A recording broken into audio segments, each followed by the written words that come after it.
Hi and welcome back to my video, and in this video we're going to be talking about when to quit your job and go full-time on your community interest company. So this is an important video because I mentor lots of CICs and everyone is so keen, of course, to live the dream, which is quit your job like I did and run your CIC and be independent. And those of you that are on this channel watching these videos, you're probably somebody like that. You're probably someone who has got a passion, who really wants to set up their social enterprise, and they are desperate to get out of their day job, and they see the dream of being self-employed, your own boss, running your own passion projects as the goal. So I'm going to talk on here just about when to make those jumps and what the timescales should be and things you should consider. So before I get into that, please hit the subscribe button for everything to do with community interest companies, grant funding, social enterprises. I have a membership now on this YouTube channel which you can join, which will give you access to extra videos. But there's also on my website another membership which is like another level where you can actually get group calls with me. You get my CIC Tribe app as well. So do consider that one as an option. And if you're looking to set up your CIC, then grab my course, How to Set Up a CIC and Grant Funding in 4 months. I've literally had about 340 people to date do that over the last 18 months. It's been really successful. I help you set the CIC up. I help you, talk you through all the forms, all the stages, all the things you need to do, policies, insurance, everything. And then I help you actually write your first grant application. So it's a really good course and it's only £99. You can upgrade and do the service where you get the course, but I do your CIC setup and I write your first application for Community Fund. So there is that option as well. So putting that aside, let's get into it. So I know I am like the example of the dream. So as you know from following my videos, what is it, 12 years ago now, I quit my job as a probation officer and I went full-time on my CIC and my LTD. So I always had an LTD as well, had other entrepreneurial things that I was doing, and I had my CIC. So I was able to quit my job and I just jumped over. Now, my situation was a bit different because, like I said, I had that LTD income. So I was able to just quit and just go for it. There was definitely a time preparation though before where I stayed in obviously my old job. So while I was still in my job, I was doing things like setting up the CIC. I did a photography course in my spare time. I really prepared myself to be ready to do all this independent work and be totally financially secure. And I made sure, I applied for the grant funding before and I waited to get that to actually make the jump. Now, I toyed with the idea of being part-time, but that was tricky. I mean, employers don't want you going part-time and doing another job. They don't like it. So that kind of is a bit of a conflict. It gives other staff the idea that they could do that. So I decided I would just make the whole jump. So I completely went out and, never looked back, and it really worked out for me. Like straight away, I'd replaced my 30 grand income I went pretty much straight away to about 40 grand a year. So I was, more than making enough, and I had enough money as well to reinvest into the business. And having CIC grant income was amazing because it meant it bought big things for the companies, like, the equipment, the camera equipment, the studio equipment. And it's such a great way of building a business when you've got a CIC because it covers a lot of those setup costs.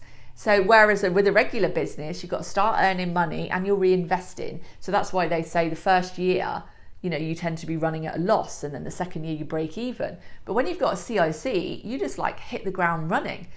So I was in profit straight away. So it's a great model and I highly recommend it, which is why I do this channel and my course. So let's look at when those timestamps are, because that's my situation and it might not be yours.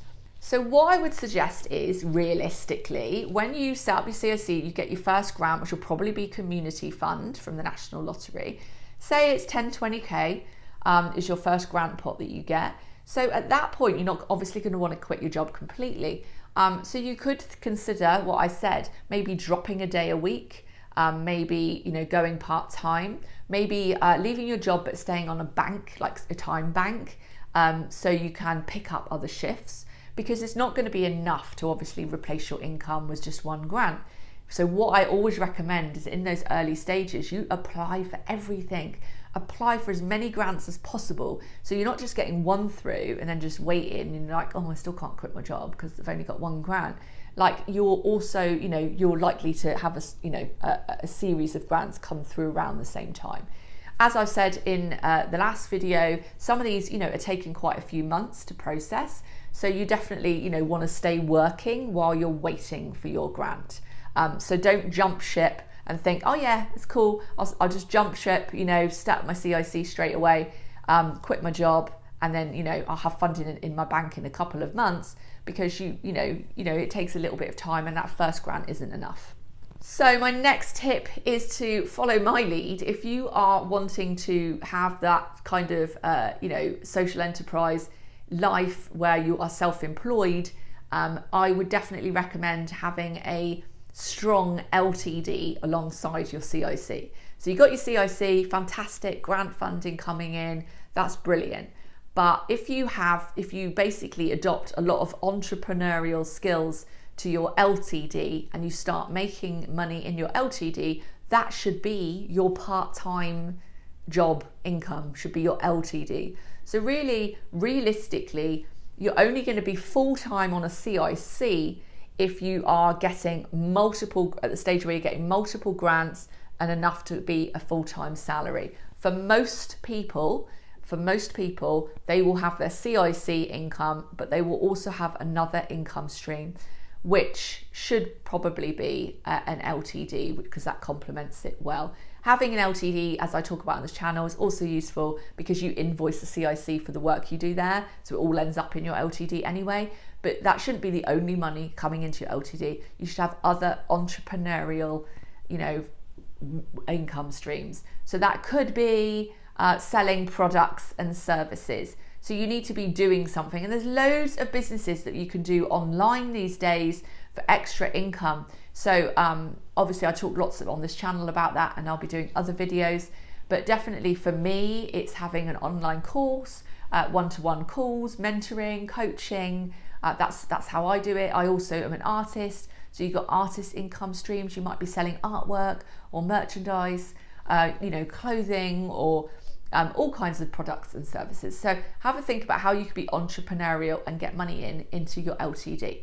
Another idea could be things like affiliate links, which I talk about quite a lot on this channel, where you're selling other people's stuff and then you're taking a cut.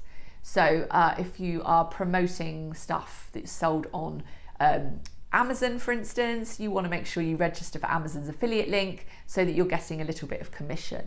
And there's loads of ways to get money through affiliate links. And all these little bits of money all add up and help.